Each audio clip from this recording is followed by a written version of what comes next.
प्यारा हिंदुस्तान न्यूज 24/7 में आपका हार्दिक स्वागत है। रोहतक से आ रही बड़ी खबर। Haryana state narcotics control bureau का नशे के खिलाफ शंखनाद। नारकोटिक्स कंट्रोल ब्यूरो ने उपस्थित लोगों को नशा न करने की दिलाई शपथ। एनसीबी ने खेल के मैदान से नशे के खिलाफ खेल महाकुंभ 2025 में चलाया नमक लोटा अभियान। एनसीबी के सहायक उप निरीक्षक देवेंद्र दलाल ने कहा, नशा न केवल व्यक्ति का शारीरिक और मानसिक संतुलन बिगाड़ता है बल्कि परिवार और समाज को भी कर देता है छिन्न-भिन्न। देवेंद्र दलाल। गणमान्य नागरिकों ने लोटे में नमक डालकर नशा नहीं जीवन हाँ का लिया संकल्प। एनसीबी ने लोगों से किया साइक्लोथॉन मुहिम, ई प्लेज पहल तथा नशा मुक्त जीवन बेकैक चैलेंज जैसी अन्य सरकारी पहलों से जुड़ने का आह्वान। अब खबर विस्तार से। Haryana state narcotics control bureau द्वारा राजीव गांधी स्टेडियम, रोहतक में चल रहे हरियाणा खेल महाकुंभ 2025 के अवसर पर एक अनूठे जन जागरूकता अभियान नमक लोटा अभियान का आयोजन किया गया। इस पहल के तहत खिलाड़ियों, आयोजकों और गणमान्य नागरिकों ने लोटे में नमक डालकर नशा नहीं जीवन हाँ का संकल्प लिया। इस सांस्कृतिक प्रतीक के माध्यम से हरियाणा एनसीबी ने युवाओं को नशे के विरुद्ध एकजुट करने का प्रयास किया। यह अभियान एनसीबी महानिदेशकों पी सिंह के मार्गदर्शन तथा पुलिस अधीक्षक मोहित हांडा एवं पुलिस अधीक्षक सुश्री पनखुड़ी कुमार के निर्देशन में संचालित किया गया। कार्यक्रम का नेतृत्व कर रहे सहायक उप निरीक्षक देवेंद्र दलाल ने प्रतिभागियों को संबोधित करते हुए कहा कि नशा एक बीमारी नहीं बल्कि सामाजिक बुराई है, जिसे शिक्षा, सहयोग और जागरूकता से जड़ से खत्म किया जा सकता है। यह न केवल व्यक्ति का शारीरिक और मानसिक संतुलन बिगाड़ता है बल्कि परिवार और समाज को भी छिन्न-भिन्न कर देता है। उन्होंने नमक लोटा अभियान की हरियाणवी परंपरा में निहित सांस्कृतिक महत्ता को भी रेखांकित किया, जहां ये दृढ़ संकल्प और सामाजिक प्रतिबद्धता का प्रतीक माना जाता है। इस अवसर पर हरियाणा के अलग अलग जिलों से आए खिलाड़ियों और उपस्थित नागरिकों ने बढ़ चढ़कर भाग लिया।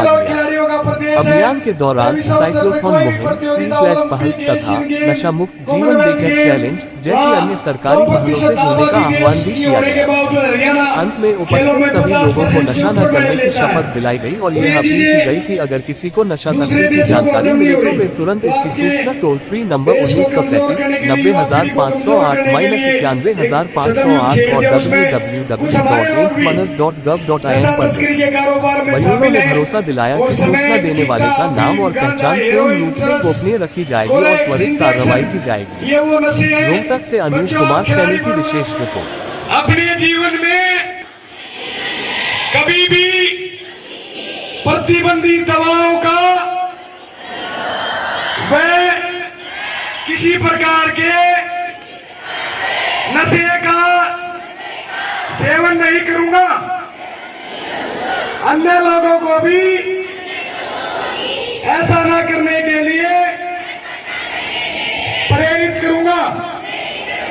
यदि कोई व्यक्ति नशे का कारोबार करता है अथवा नशा छोड़ना चाहता है, उसकी सूचना हरियाणा एनसीबी के मानस पोर्टल व 1933 व 90-508 91-508 टोल फ्री नंबर पर दूंगा।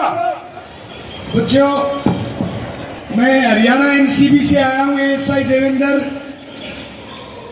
जैसा कि आपको पता है, पूरे हरियाणा प्रदेश को नशा मुक्त करने के लिए, ड्रग्स फ्री करने के लिए बड़े पैमाने पर हरियाणा सरकार के और हरियाणा एनसीबी की देखरेख में जागरूकता के तरह के अभियान चलाए जा रहे हैं। उसमें लोटा नमक साइकिल यात्रा, साइक्लोथॉन 20, जिसको माननीय मुख्यमंत्री जी ने 5 तारीख को हिसार से शुरुआत की थी, पूरे हरियाणा में हो गई थी लोगों को जागरूक करने के लिए। और खिलाड़ियों को भी जागरूकता की जरूरत आन पड़ी है। जैसा कि आप सभी को पता है कि खिलाड़ी भी आजकल प्रतिबंधित दवाओं का सेवन करने लग गए हैं। और हमारी जो नेशनल की जो बॉडी है, नाडा, नेशनल डोपिंग एजेंसी, उसके द्वारा जब प्रतियोगिताओं के दौरान सैंपल लिए जाते हैं तो वहां खिलाड़ी पकड़े जाते हैं।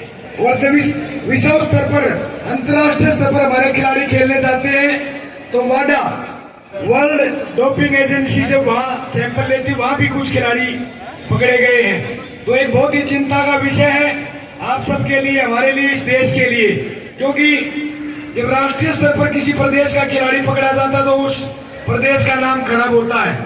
जब इंटरनेशनल इवेंट की बात आती है वहां पर अगर किसी देश का खिलाड़ी पकड़ा जाता है तो उस नेशनल की, उस देश की बहुत किरकिरी होती है। तो इस बात को ध्यान में रखते हुए खिलाड़ियों को भी हरियाणा एनसीबी कवर करी। हमारे जो हरियाणा एनसीबी के चीफ है श्रीमान OP Singh ji IPS DGP साहब, उनका कहना है कि युवा बचेगा तो देश बचेगा।